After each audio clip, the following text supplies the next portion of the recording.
Please welcome our next comic, internationally known and locally respected, Mr. Jason Visenberg.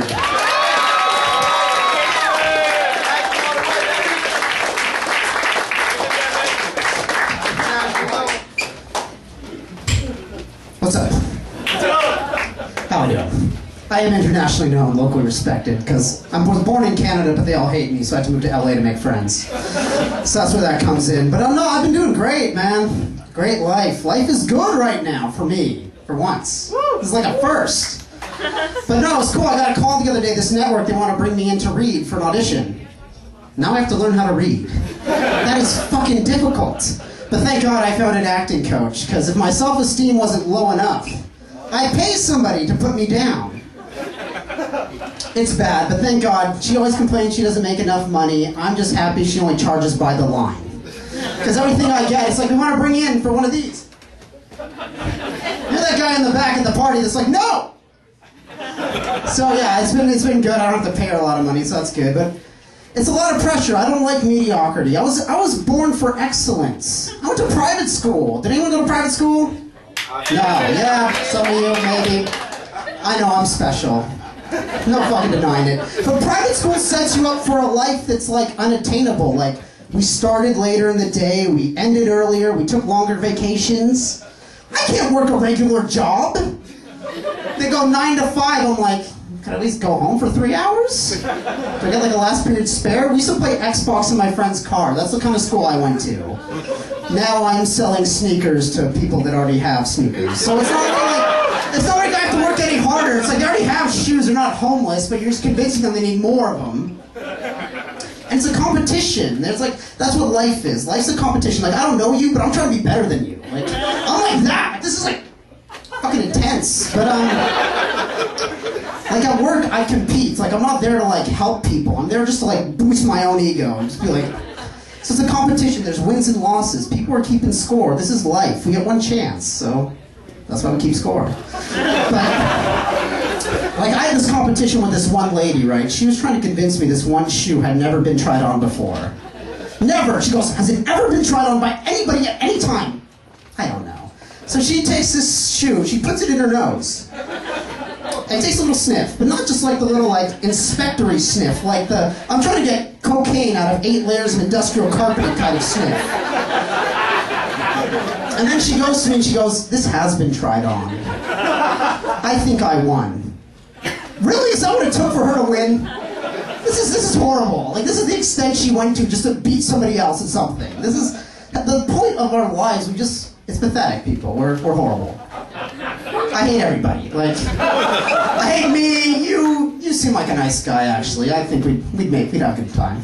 But it's tough, there's a lot of pressure on me because I'm part of this particular tribe.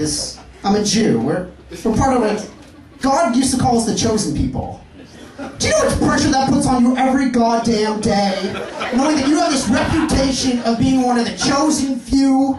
There's only so many of us, and then we're in a religion where we're looking for a Messiah. Well, who boosts us up more than our parents and our grandparents who think we're the second coming of God? Every day I think I'm like Jesus, so I have all this pressure on my back. I can't even leave my apartment. So I'm thinking, you've been chosen, Jason. Don't screw this up. Everything's riding. You're the Messiah. Your mom told you this morning. And 10 minutes later when she emailed you again to tell you that she loved you.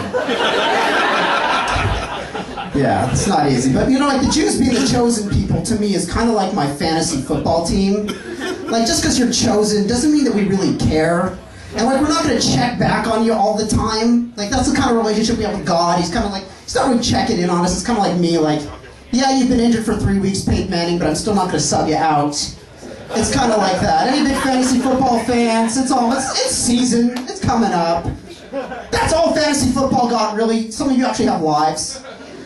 I defy a couple of you over here. I'm like, really, sir, you got something better than fantasy football? Really? Okay. Must be fun. But there's this thing with fantasy football, there's these leagues too, they're called keeper leagues, where you have to keep certain players. But to me, that defeats the point of the fantasy. Like, if I had to keep if I had my fantasy life, but I had to keep certain traits about me, like, I got to play in the NBA, but I still don't have a car.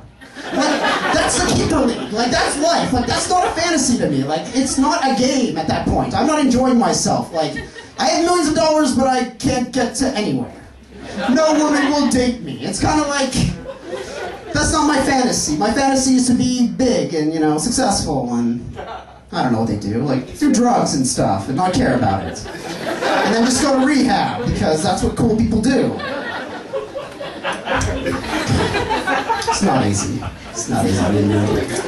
It's not easy. So I don't have a car, so I'm stuck with, like, the bus and walking, but the worst thing to do in this fucking city is a cab. Has anyone ever called a cab in Los Angeles? Don't ever do it. Don't ever do it! That's correct, my friend. And you're actually my friend, so I can say that with a point. That's my friend. He came out. Thank you for supporting me.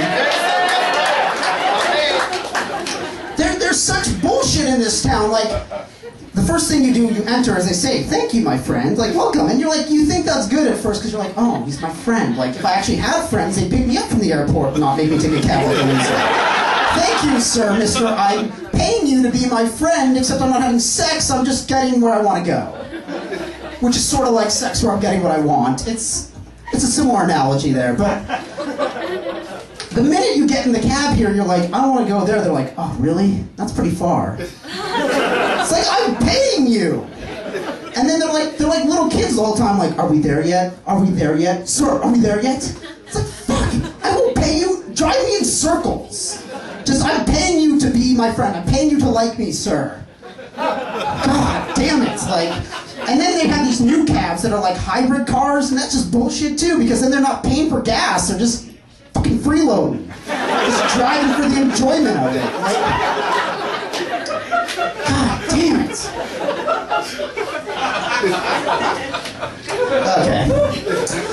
And then there's food. We all eat, right? You look like you've had a couple meals. In the past hour, yeah. You've done it. I've done it. I eat compulsively. But there's nothing worse than being at a restaurant where they just find something. Like, you're like, I'll have tomatoes, right? We're out. And then 10 minutes later they come back and they go, we just found tomatoes. Where the hell did you find those? Like, what furnace are they sitting behind? Like, I went out too and it's like bread. And the guy's like, we're out of bread. 10 minutes later, we found some bread. What crappy, shitty bread did you find? I would have just be like, just tell me to leave, sir. I will get my Izzy and just be on my way. Back to my apartment to come up with more jokes to tell to more angry people. It's bullshit, man. But I love home, because home I do get food. They never just find things at home. It's all prepared. But the thing is, I'm not used to eating that much anymore. Like, to me, when I go home and it's like soup and salad, that's a lot. That's a lot to take in. Steak and potatoes? Has anyone ever had that? Like, amazing. But I'm going to leave you guys on one last note, because it's summertime and everyone likes to wear sunglasses, right? Cool, I'm cool with that. Wear your sunglasses in the sun. When you enter the darkness of the room, take them off. Please do me this favor. There are two types of people that wear sunglasses inside, okay? Assholes and Jack Nicholson. And I don't see Jack Nicholson amongst you. I'm Jason Visenberg. Thank you guys so much. Support live comedy. It's the best comedy entertainment out there.